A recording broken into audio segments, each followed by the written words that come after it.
Chapter 34. He just carved the word Crenshaw into his pancakes, so I have a feeling this pesky cat's going to be appearing soon. After my mom came home, my dad and I headed to Best Buy. We stopped at the bank, and while my dad stood in line, I grabbed 2 free suckers, one for me and one for Robin. I always pick purple. If there are no purples, reds are pretty good. Sounds like the jelly beans. I am not a fan of yellows. We were lucky to live in Northern California, I figured. It's really beautiful, except when there are wildfires or mudslides or earthquakes, or even better, it's a place to find free food if you know where to look. The farmers markets at the Civic Center parking lot is a great spot because they give you samples, things like honey in a straw or peanut brittle. Grocery stores are good too, the ones where they have free cantaloupe pieces on a toothpick. Our local hardware store gives away little bags of popcorn on Saturdays, so that's an option if you get there early enough. If you're hungry, you wouldn't want to live in Alaska, I bet. They'll probably don't have outdoor farmers markets very often. Although in Alaska, they do have grizzly bears, and I would very much enjoy meeting one of those guys. From a nice, safe distance, a grizzly bear's front claws can be 4 inches long. Around here, it's easier to be hungry in winter than in summer. Most people wouldn't expect that, but during the school year, you can get free breakfast and lunch and sometimes after-school snacks. Last year, they stopped having summer school because there wasn't enough money, so that means no breakfast or lunch when school is out. They do have free food at the community center pantry, but that's pretty far away. My dad doesn't like to go there. He says that he doesn't want to take food from people who really need it, but I think maybe he doesn't like to go there because everyone in line looks so tired and sad. After the bank, we went to Best Buy, which is this giant store filled with TVs and computers and cell phones and things. There were 2 long rows of TVs. Some were huge, taller than Robin, and every one of them was set to the same channel. I guess there was a lot of Giants fans working at the store. When Matt Cain pitched a curveball, 20 balls flew across 20 screens. One TV sky was a deeper blue. One TV field was a softer green. But the movements were all the same. It was like being in a house of mirrors at the county fair. Lots of people paused to watch the game with us. The clerks watched it too, when they could get away with it. When one of them asked my dad if he had any questions about the TVs, he said we were just looking. During the 4th inning, something weird happened. Extremely weird. On everybody else's TV, there were 2 announcers sitting in a booth. They were wearing black headphones, and they were pretty psyched about the triple play that just happened. On my TV, there were 2 announcers sitting in a booth. They had black headphones on, and they were excited too. But my TV, one of the announcers was a cat. A big cat. Crenshaw, I said under my breath. He was looking right at me. He waved a paw. I looked at my dad's TV. I looked at all the other TVs. None of their announcers were giant cats. Dad, I sort of whisper-gulped the word. Did you see that play? He said, amazing. I saw something else, too. Crenshaw was holding up 2 fingers, making rabbit ears behind each other's announcers' heads. Weird, I thought, a cat having fingers. I'd forgotten Crenshaw had them. Weird, I thought, me worrying about that. You didn't happen to see a cat just now, did you? I said in a casual voice. Cat? My dad repeated. You mean like on the field or something? The cat standing on his head, I said, because that's what Crenshaw was doing. A handstand on the desk. He was good at that, too. My dad grinned. The cat standing on his head, he repeated. He looked right at my TV. Just messing with you, I said. My voice was trembling a little. I changed the channel to that new Friskies commercial was on. My dad ruffled my hair. He looked at me. Really looked in the way that only parents can do. You feeling okay, buddy? He asked. I know things have been a little crazy lately. You have no idea, I thought. I smiled an extra big fake smile that I use on my parents sometimes. Totally, I said. The Giants won 6-3. Loud again. Chapter 35. When the game was over, we drove to the Pet Food Express. All the way there, I thought about Crenshaw. There's always a logical explanation, I told myself. Always. Maybe I dozed off for a minute and dreamed him up. Or maybe, just maybe, I was going completely bonkers. My dad was tired from standing so long at Best Buy, so I said I'd go get Aretha's dog food. Smallest, cheapest bag, my dad reminded me. Smallest and cheapest, I nodded. It was cool and quiet inside. I walked past shelves after shelf of dog food. Some contained turkey and cranberries. Some had salmon or tuna or buffalo for dogs who were allergic to chicken. They even had dog food made with kangaroo meat. Near the food, I saw a rack of dog sweaters. They said things like hot dog and I'm a great catch. Next to them were sparkly pet collars and harnesses. Aretha would never be caught dead in one of those, I thought. Pets don't care for sparkles. What a waste of money. I passed a display of dog cookies shaped like bones and cats and squirrels. They looked better than some human cookies. And then, I don't know why, my hand started moving. It grabbed one of those stupid cookies. The cookie was shaped like a cat. The next thing I knew, the cookie was in my pocket. Down the aisle, a clerk in a red vest was on his hands and knees in front of the dog toys. He was wiping up dog pee while a customer's poodle puppy licked his face. "Collars are half off," the clerk called to me. I kind of froze. Then I said I was just looking. I wondered if he'd seen me take the cookie. It didn't sound like it, but I couldn't be sure. "You know, scientists found that dogs maybe really do laugh," I said. My words were spilling fast like pennies from a holy pocket. "They make this noise when they're playing. It's not exactly panting, more like a puffing sound, sort of. But they think it could be a dog laughter." "No kidding," the clerk said. He sounded grumpy, maybe because the puppy had just peed on his shoe. The puppy scrambled over to nose me. He was dragging a boy who looked about 4 years old. The boy was wearing dinosaur slippers. His nose was running big time. "He's wagging," the boy said. "He likes you." I read somewhere that when a dog's tail wags to his right, it means he's feeling happy about something. Left, not so much. The clerk stood. He was holding a wad of paper towels in his outstretched hand like a nuclear waste. I made myself meet his eyes. I felt hot and shaky. "Where's the dog chow? The stuff in the red bag with the green stripes?" I asked. "Aisle 9. "You know a lot about dogs," the little boy said to me. "I'm going to be an animal scientist," I told him. "I have to know lots." "I have a sore throat, but it's not strep," the boy said, wiping his nose with the back of his hand. "My mom is buying food for King Kong. That's my guinea pig's name." "Good name." "And this is Turbo." Also a good name. I reached into my pocket and felt the cookie there. My eyes burned and blurred. I sniffed.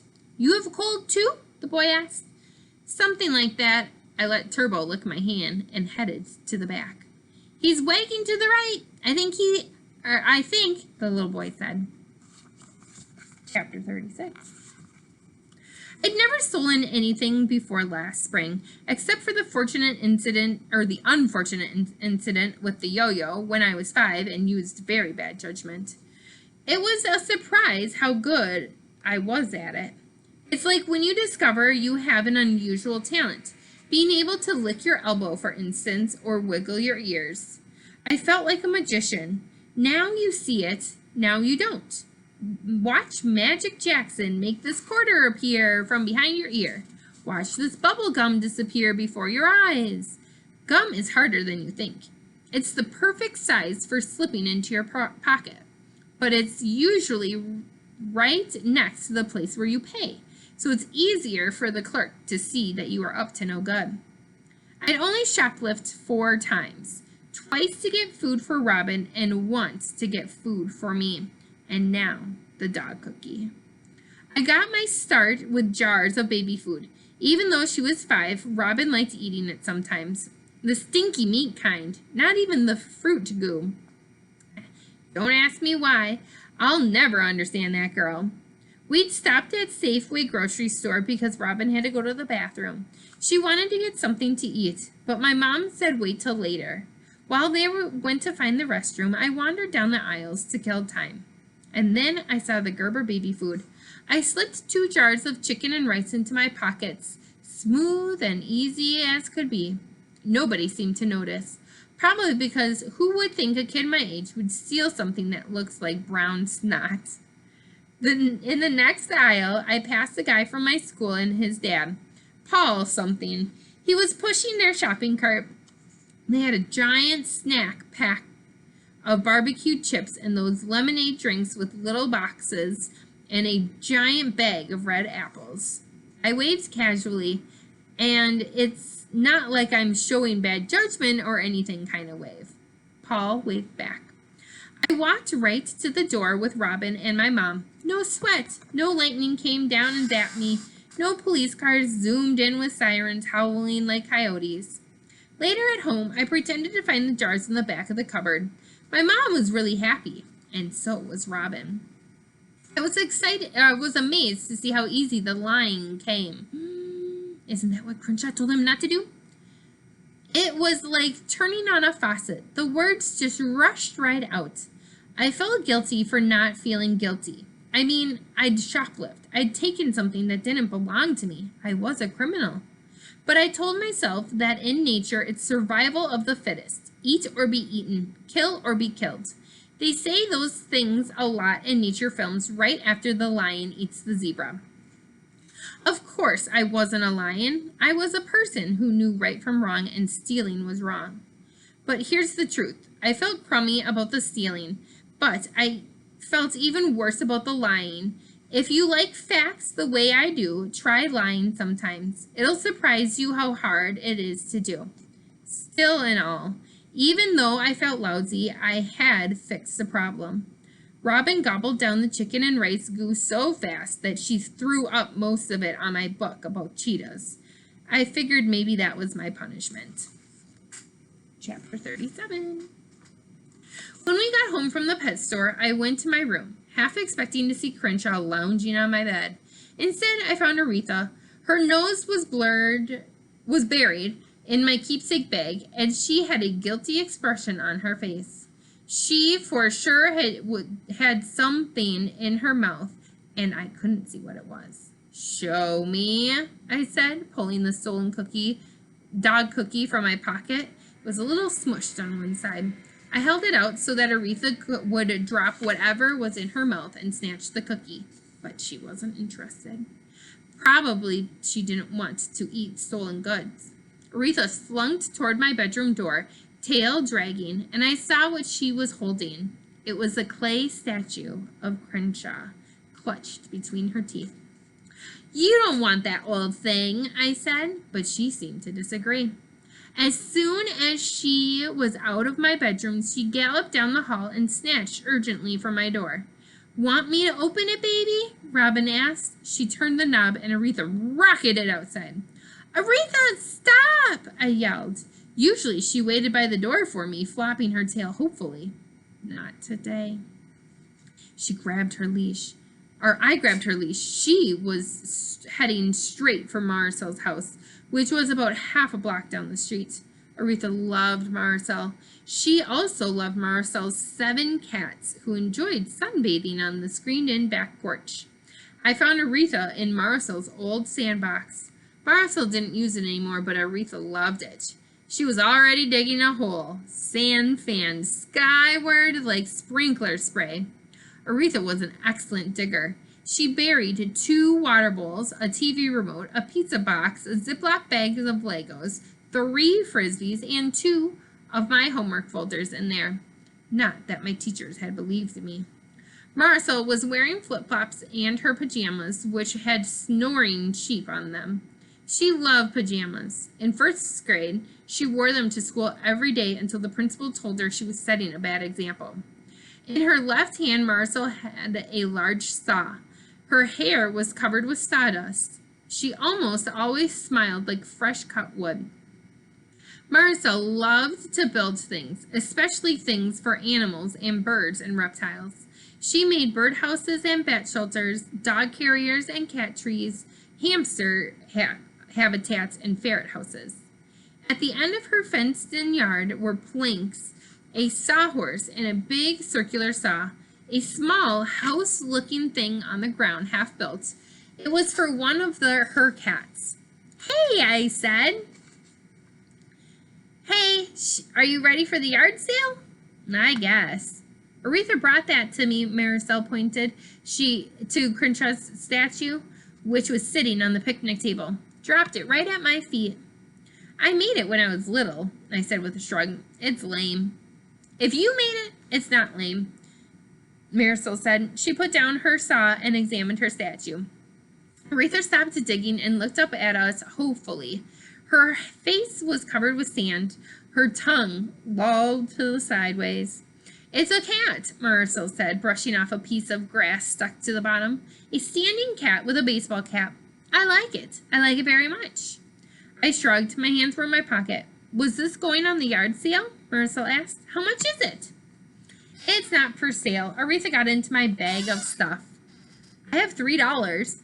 "For that?" I laughed. "It's just, a hunk of clay, some school project." "I like it. It's intriguing." Marisol reached into her pajama pocket. She handed me a wad of money that looked like it had been through the laundry. "Keep it," I said.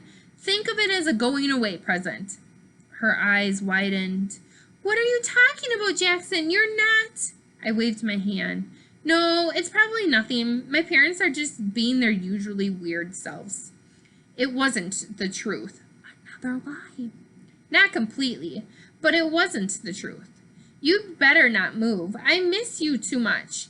Who would help me with C-Spot Walk? And anyway, I love your weird parents." I didn't respond. "I've got the dachshunds tomorrow," Marisol said. "Yep." I pointed to the miniature zigzag staircase she was building. "What's going on?" "Antonio's old room. When he heads off to college this fall, or maybe Lewis's, his room is just full of boxes." "You're like an only kid," I said. "It's kind of boring," Marisol said, pushing a strand of her hair behind her ear. "There's no one to fight with. It's too quiet." "Sounds right." "I like your apartment. There's always something going on. Sometimes it's just me and Paula for days on end." She rolled her eyes. Marisol's dad was a salesman, and her mom was a pilot. They traveled a lot. So Paula, an older woman, often stayed with Marisol. Marisol refused to call her a nanny or a babysitter or a caregiver. She was just Paula. Marisol grabbed a tape measure to check the height of the staircase she was making. "I'm going to attach the staircase to the wall, see? Like so. And then put shelves way up high for the cats to climb to. It'll be cat paradise." Speaking of cats, I bent down to fill in the hole Aretha had made. The sand was soft and dry. "Did I ever tell you—" I hesitated, then pushed on. "Did I ever tell you I had an imaginary friend when I was little?" "Really? Me too. Her name was Whoops. She had red hair and was extremely naughty. I blamed her for everything." "Who's yours?" "He was a big cat. I don't remember much about him." "You should never forget your imaginary friend." "How come?" "What if you need him someday?" Marisol reached for a piece of wood. "I remember everything about Whoops. She liked eating Brussels sprouts." "Why?" I pretended to gag. "Probably because I like Brussels sprouts." "You never told me that. I may have to reconsider our friendship." "Because of Whoops or the Brussels sprouts?" Brussels sprouts." She yanked a nail out of the plank with her hammer. "Hey, new bat fact. In Austin, Texas, they have the world's largest urban bat colony. Like 1.5 million and a half of them. When they fly at night, you can see them on the airport radar screens. Very cool, I said. Mrs. Malone would love seeing that. Marcel and I both had Mrs. Malone for 4th grade. She taught all subjects, but she loved science best of all, biology especially. We chatted about bats while we watched Aretha dig another hole. Finally, I said, "Well, gotta go." I hooked Aretha to her leash. She licked my cheek with a sand-covered tongue. It felt like a cat's. Did Whoops ever, I made myself ask the question. Did she ever come back after you outgrew her? Marcel didn't answer right away. Sometimes she just let the question sit for a while, like she needed some time to get acquainted with it. I wish she would come back, Marcel said, gazing at me. I think you'd like her. Yeah, I guess. I overlooked the Brussels sprout thing. Jackson? Yeah. You're not really moving, are you? I studied her question the way she studied mine. Probably not, I said, because it was easy, and easy was all I could manage. Aretha and I were almost to the front yard when Marcel called, "It needs a name." You mean the statue? Yeah, something unique. What do you want its name to be? I asked. She didn't answer right away. She took her time. Finally, she said, to remember Marcel saying this, Crenshaw would be a good name for a cat, I think. Interesting. Have a good day.